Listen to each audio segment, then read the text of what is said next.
Alright, so after an hour and 30, it's only like 20 minutes left. I just have to finish this last 20 minutes, bro. This last 20 minutes. We can knock this out. We can definitely knock this out.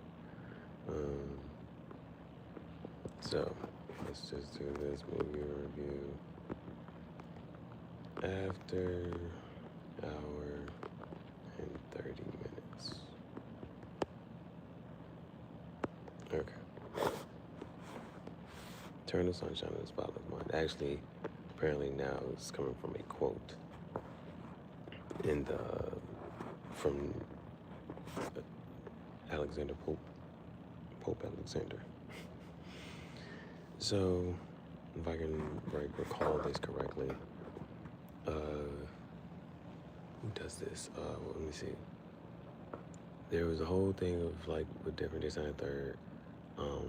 They're erasing his memory currently. He keep jumping back and forth with memories that he whatchamacallit. Howard has to come back because it's like, all right, he's off the map again. So Howard's now doing the whole memory erasing part.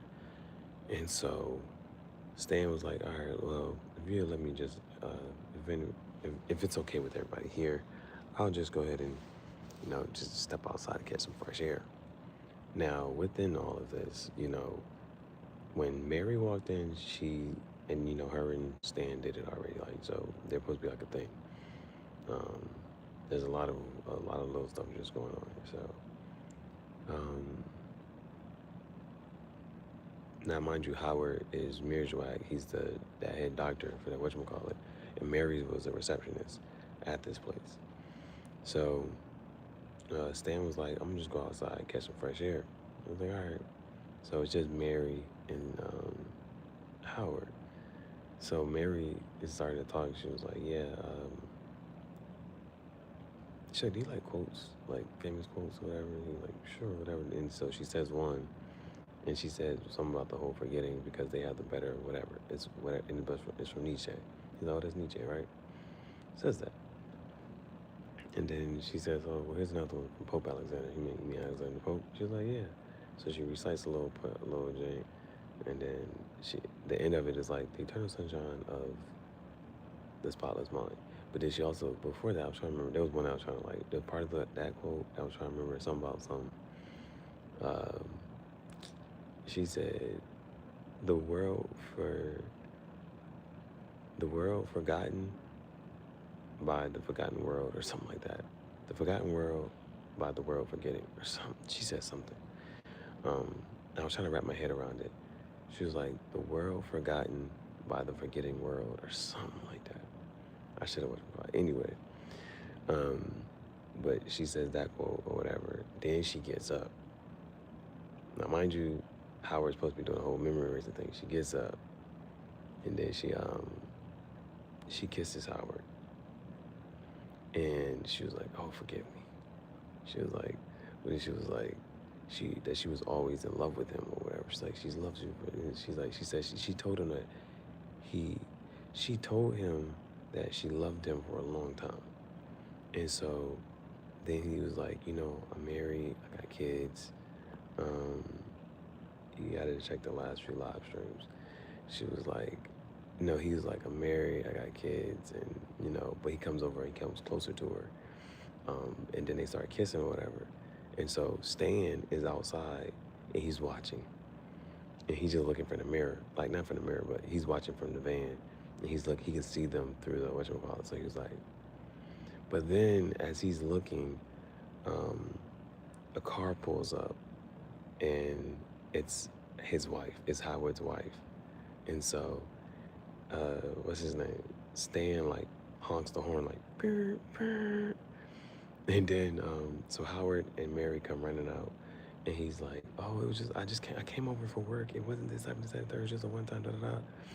But then the wife looks at Mary, because Mary was like, oh, I'm just a stupid girl with a stupid whatever.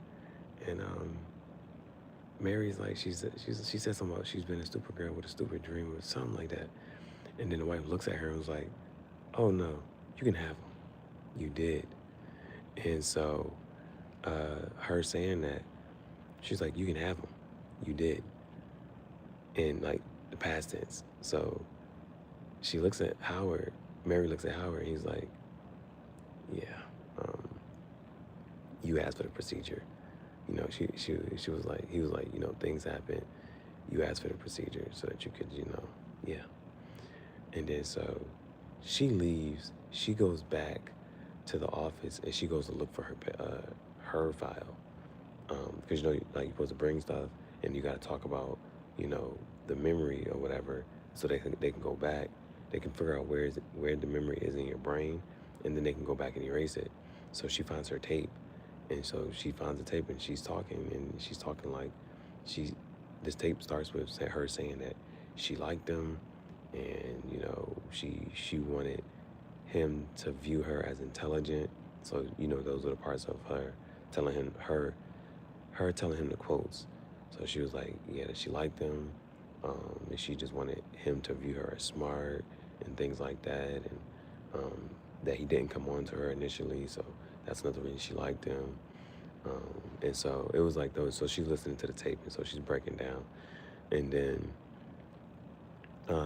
it cuts back to Joel Barish, which is Jim Carrey's character, and he has another, like, so he's putting Clementine in memories that she shouldn't be in or whatever. And then there's one, or he's remembering the actual memory, and then it kind of like is like getting stripped or wiped away and faded. So she was like, he goes to like the bookstore or something like that, wherever she works at. It's something like that. I think it might be like a bookstore or whatever. And she was like, "I didn't think I'd see you again." And he was like, "Yeah, I know this, that, and third." And she's like, "Aren't you married or whatever?" He's like, we're not married, but it's this, that. And he was like, she said something about running away. And she was like, "You ran away." And so it was like, oh, like you don't know what she means by the whole running away part. Now, then it cuts to another jump. So in the beginning, it was he met her at the beach. You know, it was just a random day. He decided to skip work, met her at the beach. Then, when he's telling the story of the memory, he's like, oh, that his friends, Rob and Carrie, were having a party at the beach, and Naomi didn't come. And so I don't think him and Naomi were married, but they were living together. Or there's something about the whole married thing, because whenever they mention it, it was like there's a married, but then it's like, oh, we weren't really married, or we weren't not married, we were just living together. So,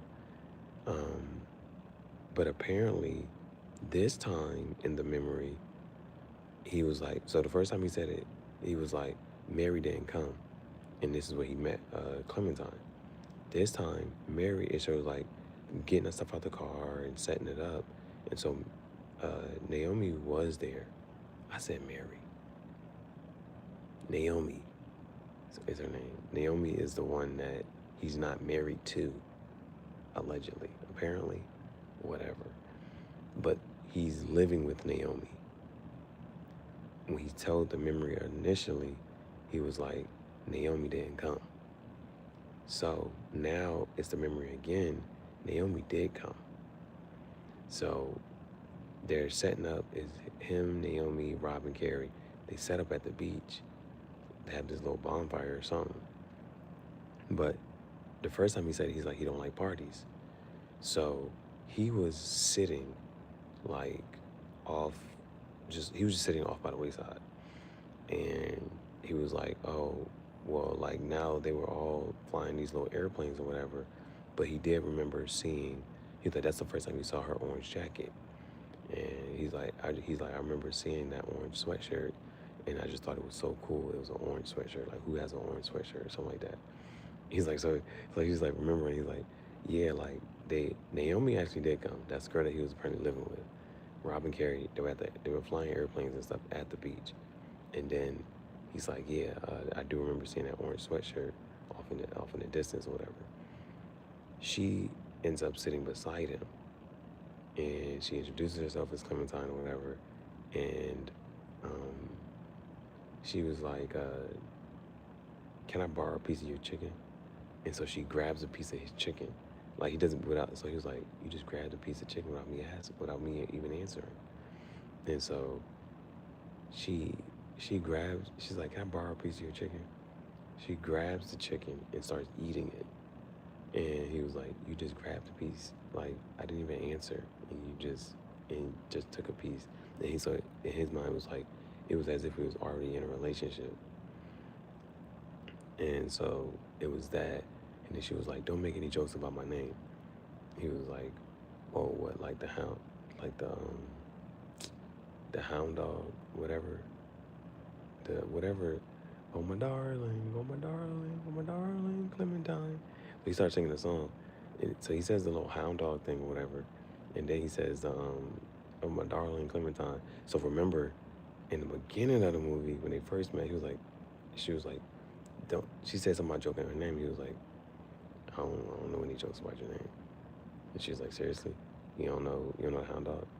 And then starts singing the song. Oh my darling Clementine." She sang that in the beginning. She's like, "You don't know this and third," and he was like, "Oh, I'm not just at a third. Boom, boom." Um, so then basically they kind of like spend the day together or something. And remember in the beginning, he was like checking out this blue house, and he was checking it out. And I was like, I didn't understand why he was like looking into this house in his window. Now you understand why. So him and her went to the house, and he was like, "Do you know whose house it is?" And she was like, "No." She's like, "It's cold outside." She was like, "It's ours for the night." So he comes in. She's in it. So she like gets to the window. She comes in. She's like, uh, "Ruth and Dave and Ruth Laskin." And she's like, she can be Ruth, but if you want to be the, but she's flexible.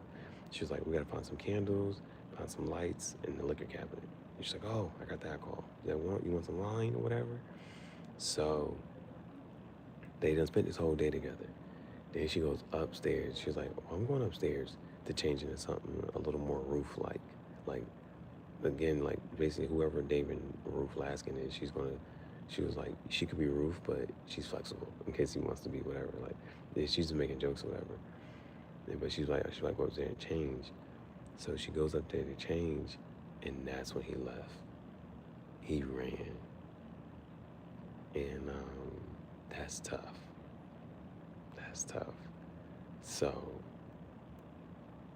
uh, apparently he does go back and find her. I'm not sure how he finds her at the little, the bookstore or whatever, but that's when she was like, "You ran." And so that's one of them things that it's kind of tough. Like, why'd you run? Right? So he went that far with her.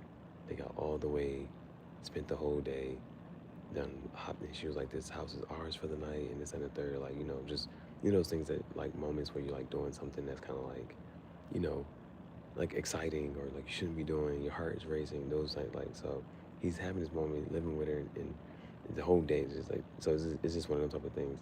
And then like but mind you, it's still like they just recently met, so that day and he has a whole thing that's going on with the whole he's living with Naomi.